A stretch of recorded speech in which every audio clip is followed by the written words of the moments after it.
After being investigated by the SEC for securities fraud, Nikola Motors has literally been going downhill. From partnering with top automobile executives to silencing critics, Nikola's executives have taken the fraud to the next level. Yet despite this, Nikola Motors, believe it or not, still has a valuation in the billions, and the remaining shareholders are attempting to sell their stake right now.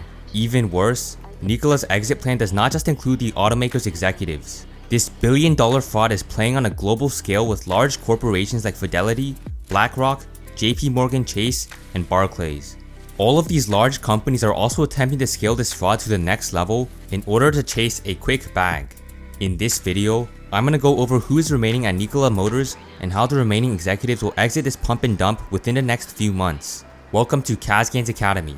If you're new to the channel, please consider subscribing for more content like this, and let's get right into it.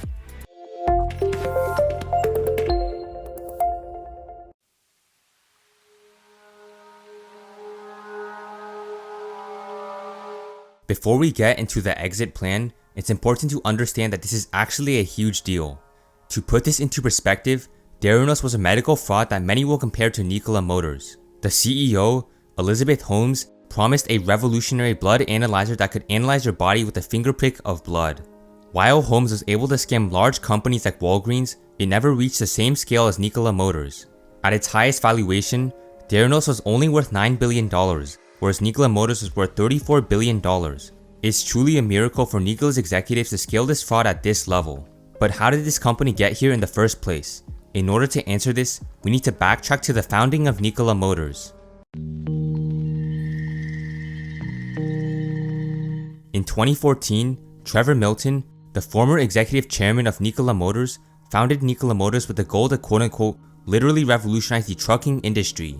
He hired a man by the name of Britton Worthen as the chief legal officer and got started creating Nikola's business model. 2 years later, Trevor finally had his first product ready. Except, you couldn't really call it a product because it never existed.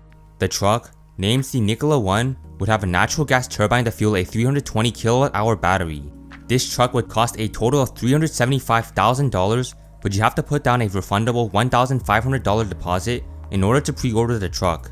The first 5,000 pre-orders would be able to receive 100,000 gallons of free natural gas, which made a lot of sense for the buyer assuming that the promise was legit.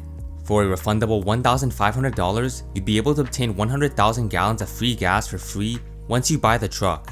Unbeknownst to the large companies that pre-ordered the truck, however, this was about to change. In just 6 months, Trevor completely rewrote the business model and had the truck to be a hydrogen and electric semi-truck. He then used an electric cord to power the interior in the demo and hid the natural gas turbine inside the truck so that people couldn't see it. Despite this, nobody noticed because Trevor Milton claimed that the truck was a pusher. As we know now, this truck was never able to run on its own propulsion. It isn't just a pusher like a lot of vehicles that they unveil are just vehicles that don't actually function. It's a fully functioning vehicle, which is really incredible. You can go through, we can change out pretty much everything we want, all the temperatures. I mean, this is a fully functioning vehicle. It's not just a pusher. That's what they call in the automotive world, a vehicle that they just push and it doesn't move. Over the next 4 years, Nikola Motors would continue to release these non-existent vehicles, and in 2020, Trevor finally decided that it was time to cash out. He sold 7 million Nikola shares at $10 a share, totaling to $70 million worth of stock. After that, Trevor then used that money to purchase the most expensive mansion in Utah for $32.5 million. Known as the Riverbend Ranch, the mansion was 16,800 square feet large on over 2,000 acres of land. With 8 bedrooms and 8.5 bathrooms, Trevor finally achieved his dream, to become a successful fraudster. Many funds quickly caught up to this red flag and sold their entire stake in Nikola stock. During this time, there were actually 14 different funds that sold their entire stake in Nikola Motors. Yet despite being caught red-handed, Trevor Milton and Nikola's executives still wanted more money. The Nikola executives needed the company to go IPO. However, they didn't meet the required financials to go IPO using the traditional route. After all, they had no sales whatsoever unless you include Trevor Milton's solar panels. This is where Vecto IQ acquisition comes into play. Led by Steve Gursky, Vecto IQ was a special purpose acquisition company that was more than willing to take Nikola public. Essentially, how this acquisition company would work was that it would purchase Nikola Motors from the private market and take it public. Shortly after this happened, large banks such as Wedbush, JP Morgan Chase, and Barclays flooded into the stock. On the other hand, at the same time, more and more people caught onto the fraud. Nikola claimed to have a revolutionary battery so superior that it would power Tesla Model 3 for 600 miles of range, when the automaker had no battery patents, acquisitions, chemists, or research reports. In addition, Trevor also claimed to have groundbreaking hydrogen technology that would be cheaper than gasoline. A few months later, Nikola partnered with GM to produce its hydrogen electric pickup truck, the Badger. Nikola gave GM $2 billion worth of stock for free, in exchange for the rights to purchase GM's battery and hydrogen technology. This was an obvious fraud. Nikola claimed to have groundbreaking hydrogen and battery technology, but was still using GM's batteries and hydrogen fuel cells. A couple days later, the Hindenburg Report went public. Spearheaded by a man named Nate, the Hindenburg Report unveiled the secrets to the fraud that is Nikola Motors. Most famously, the report exposed the facts that Nikola's video of its prototype truck, the Nikola 1, was rolling downhill rather than running on its own propulsion. I can't show you what the video looked like, as I'll soon explain later, but this is essentially how it went.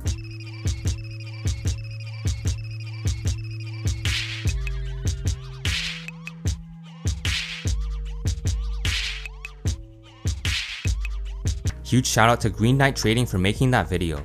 After a series of accusations, Trevor then stepped down from Nikola as the executive chairman. I made a video that covers all the accusations against Nikola Motors and Trevor Milton in depth, so check it out if you want to know more about what's going on. Now, here we are, the exit plan.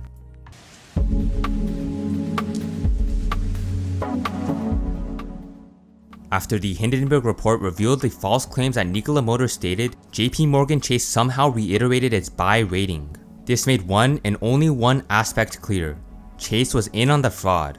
JP Morgan Chase owned Nikola stock and still owns it today. As a result, it would be in their best interest to issue a buy rating on Nikola stock in order for them to profit. In addition, the response of GM was similarly one-sided. GM CEO Mary Barra claims that she did her own due diligence and is now requesting more stake in Nikola. GM's stake in Nikola quickly fell from $2 billion to $1.1 billion, so of course, the only logical decision from a greedy CEO's perspective is to obtain more free money. The fact that these major corporations are supporting an automaker that has already been proven to be a fraud truly shows the ethics of the underlying executives.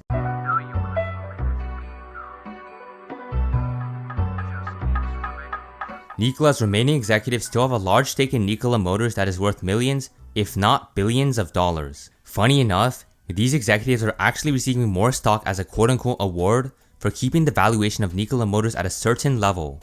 Mark Russell, the current CEO, has received 600,000 shares that is worth $14.4 million as an award. In total, Mark has over 41 million shares of Nikola that is worth roughly $1 billion. You heard that right, $1 billion. Kim Brady, the CFO of Nikola, has $7.6 million worth of stock as of this moment, and Britton Worthen, the CLO, has $7.2 million of stock. Yet this stock is worthless to them right now because they can't sell their shares until December 21st, which is when the lockup on their shares expire. Remember this date, December 21st, as all of these shares will come flooding out into the market and the valuation of Nikola will literally go downhill. All of these Nikola executives and large shareholders are desperately waiting for December 21st so they could dump their shares in the open market and run away with hundreds of millions of dollars.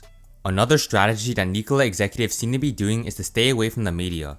After all, from a retail or institutional investor's perspective, if Nikola isn't on the media, this means that they are focused on delivering. This is clearly not true. Nikola's executives are waiting on their hundreds of millions of shares as I speak. Over the past few days, Nikola has attempted to silence online critics such as Sam Alexander and Tom Nash. Both of these YouTubers have received copyright strikes for using footage of the Nikola 1 in motion, despite the clip being used fairly. When it comes to my channel, someone, which could have been Nikola, has filed a privacy complaint on my video that ended up being rejected by a YouTube manual review. I applaud whoever was reviewing that privacy claim, but the YouTube striking issue still needs to be fixed.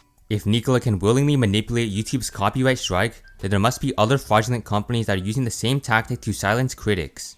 Just in case my channel gets taken down in the future, as I have multiple videos on this subject, please subscribe to my second channel and follow my Twitter as well, which are both linked in the description below. Nikola's executives have decided that silencing critics is the way to secure their millions and billions of dollars worth of stock, and because of that, this video could get taken down. Keep that December 21st date in mind, because that is where everything will be destroyed for this fraudulent company. If you enjoyed this video, please hit the like button and subscribe, and I'll see you in the next one.